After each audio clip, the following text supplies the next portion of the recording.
یہ کہتے ہیں کہ ایک آنٹی تھیں، ان کے ساتھ محرم نہیں تھے، تو ایجنٹ نے نہ کسی غیر آدمی کو ان کا محرم بنا کر بھیج دیا، کیا حکم شرع ہوگا؟ عمرے پہ شاد گئی ہیں۔ دیکھیں، بغیر محرم کی عورت کا سفر کرنا قدم قدم پر اس کو گناہگار کرواتا ہے، بشرطے کہ شرعی سفر ہو، یعنی اپنے شہر کی حدود سے باہر نکل جائے اور ارادہ یہ ہو کہ کم از کم 92 کلومیٹرز دور جائیں گے، یہ شرعی سفر ہے۔ کوئی عورت بغیر محرم کے سفر کرے گی، قدم قدم پہ گناہگار ہوگی، چاہے عمرہ کرے حج کرے، ہر قدم پہ اس کو گناہ ملے گا اور وہ بہت گناہوں کا انبار لے کر واپس آئے گی۔ لیکن عمرہ ادا ہو جائے گا، اگر وہ حج کرنے گئی ہے تو حج بھی ادا ہو جائے گا، اس کی ادائیگی پہ فرق نہیں پڑے گا، لیکن یہ عورت گناہگار ہوگی، اللہ تعالیٰ کی بارگاہ میں توبہ کرنی ہوگی۔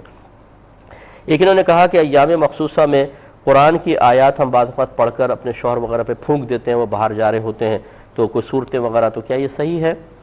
دیکھیں، قرآن کو ان ایام میں قرآن کی نیت سے پڑھنا حرام ہے، یعنی مکروہ تحریمی ہے، نہیں پڑھ سکتے، گناہگار ہوں گی۔ ہاں، قرآن کو دعا کی نیت سے، یا اگر اللہ تعالیٰ کی ثنا کرنا مقصود ہے، جیسے آیت الکرسی میں پوری ثنا ہے اللہ تعالیٰ کی، کوئی قرآن پڑھنے کا ارادہ نہ کرے بلکہ اللہ کی تعریف کرنے کا ارادہ کرے اور اس کو پڑھ ڈالے، تو اس کی تو گنجائش ہے۔ یا کوئی دعائیں قرآنی اور دعا کی نیت سے پڑھ رہے ہیں تو وہ پھونک سکتی ہیں، لیکن باقاعدہ صورتیں پڑھ کر پھر پھونکنا، اس سے گناہگار ہوں گی، ان ایام میں نہیں کر سکتی ہیں۔ یہ کہتی ہیں کہ جب ہم قرآن پڑھ رہے تھے تو بعض مدارس میں تو ایام مخصوصہ میں بچیوں کی چھٹی کر دی جاتی ہے، اور بعض مدارس میں کہا جاتا ہے کہ آپ دوپٹے سے قرآن پاک کو پکڑیں اور پینسل سے اس کے صفحے آگے پیچھے کرتے رہیں، کیا یہ صحیح ہے؟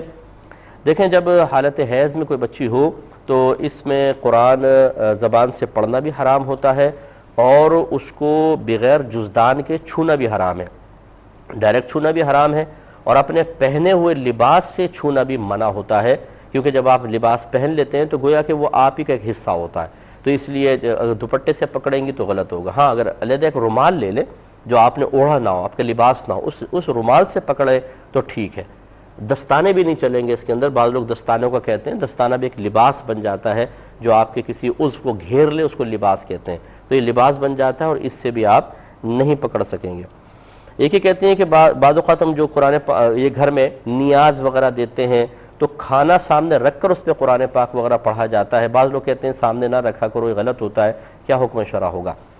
دیکھیں، مسئلہ یہ ہے کہ نبی کریم صلی اللہ علیہ وسلم نے کھانے کے بڑھانے کے، کھانے میں برکت کے جتنے بھی معجزات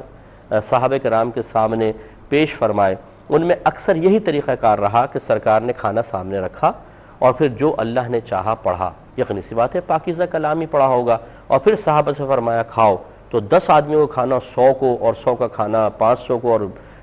ہزار کو بھی پورا ہوا ہے، یہ معجزات موجود ہیں۔ تو یہ مسلمان اس سنت کو پورا کرتے ہیں کہ جب گھر میں کوئی کھانا وغیرہ بناتے ہیں، ارادہ یہ ہوتا ہے کہ یہ کھانا اللہ کے لیے بنایا ہے، ثواب بھی اللہ دے گا،